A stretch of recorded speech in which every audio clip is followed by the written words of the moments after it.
in our generations area, under the quests,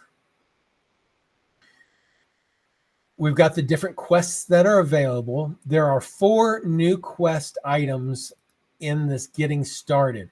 The brand brief. And if I was to go to that, just to kind of show you what this is, I've already got one defined. I'll just go to it. This is basically information about your brand. And this is a mock-up of one that we might have for, workflow secrets, real estate. What is our brand identity? What's our brand mission?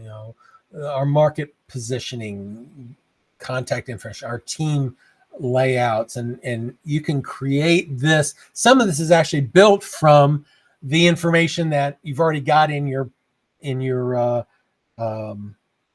party or your profile area, and it'll bring this information in and help build that out.